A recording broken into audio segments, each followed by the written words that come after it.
बिस्मिल्लाहिर्रहमानिर्रहीम। अस्सलाम वालेकुम। आज हम बनाएंगे टमाटर और प्याज के साथ बहुत ही मज़ेदार नाश्ता जो कम वक्त में तैयार होगा।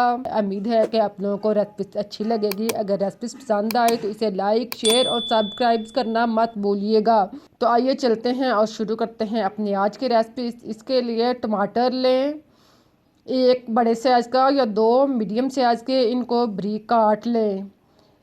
एक लार्ज साइज़ का प्याज लें, इसको भी आप काट लें। दो हरी मिर्च कटी हुई लें, विटामिन सी से भरपूर हरी मिर्च इसमें डालने के बाद अब आप इसमें चंद पत्ते पुदीने के शामिल करें और 1 से 2 चम्मच हरा धनिया कटा हुआ डाल लें। फिर आप इसमें 1 गिलास पानी शामिल करें।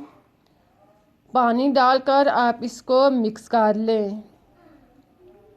इन सारी चीज़ों को आप पानी के अंदर मिक्स करें।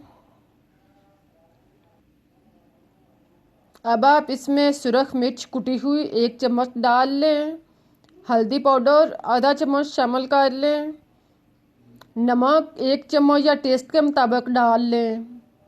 ज़ीरा साबुत 1 चम्मच डाल लें। खुश्क धनिया कुटा हुआ 1 चम्मच शामिल कर लें। फिर आप 1 प्याली आटा डाल लें। आप इसमें आटा भी डाल सकते हैं, मैदा भी डाल सकते हैं। 4 चम्मच आप बेसन शामिल कर लें। इन सब चीज़ों को डालने के बाद अब आप इसको अच्छी तरह मिक्स करें। चम्मच के साथ या हैंड मिक्सर के साथ आप इसको अच्छी तरह मिक्स करें ताकि इसके अंदर गिल्टी जो है वो बिल्कुल ना रहे। इसको मिक्स करके आप ज़रूरत के मुताबिक थोड़ा सा पानी और डाल लें।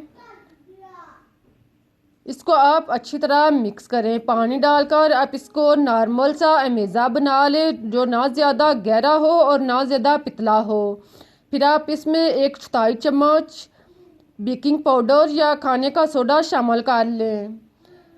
इसको डालकर आप इसको अच्छी तरह मिक्स करें, इसके अंदर हल करें। इस तरह का अमेज़ा बनाकर आप इसको एक साइड पर रख दें। 5 मिनट के लिए आप इसको छोड़ दें। 5 मिनट के बाद आप दोबारा से इसको मिक्स करें। अब देखें आटा जो है वो नॉर्मल तैयार हो चुका है। इस तरह का आटा लेसदार जो है वो तैयार करें। अमेज़ा तैयार करें जो ना ज़्यादा पतला हो और ना ज़्यादा गहरा हो।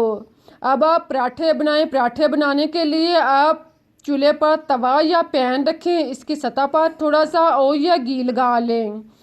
2 चम्मच आटे के बार कर आप इसके ऊपर डाल लें। इसको आप चम्मच के साथ हमवार कर लें। इसको आप गोल से पराठे की शक्ल में दे लें।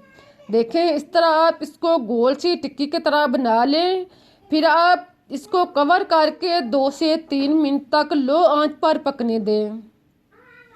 2-3 मिनट के बाद आप ढक्कन ओपन करके देखें।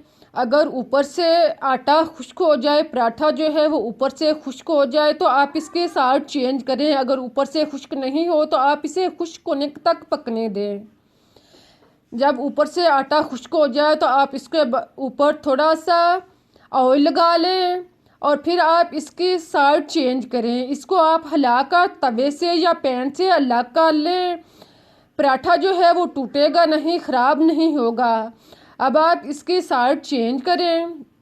साइड चेंज करने के बाद आप इसको हरकत दें और फिर आप इसको कवर करके 1 से 2 मिनट तक दोबारा से पकने दें ताकि दोनों साइड से पराठा जो है वो अच्छी तरह ब्राउन हो जाए, अच्छी तरह क्रिस्पी तैयार हो जाए। इसको आप हरकत दे के पैन से अलग कर लें। अब आप 1 से 2 दफ़ा इसकी साइड चेंज करके देख लें कि दोनों साइड से पराठा जो है वो तैयार हो चुका है। इसको आप हल्का हल्का दबाएं ताकि पराठा जो है वो अंदर तक बेहतरीन तैयार हो, अंदर से कच्चा ना हो। जब दोनों साइड से इसी तरह ब्राउन हो जाए तो आप इसको निकाल लें। देखें कितना अच्छा मज़े का पराठा तैयार हुआ है। इसी तरह आप बाकी पराठे भी तैयार कर लें।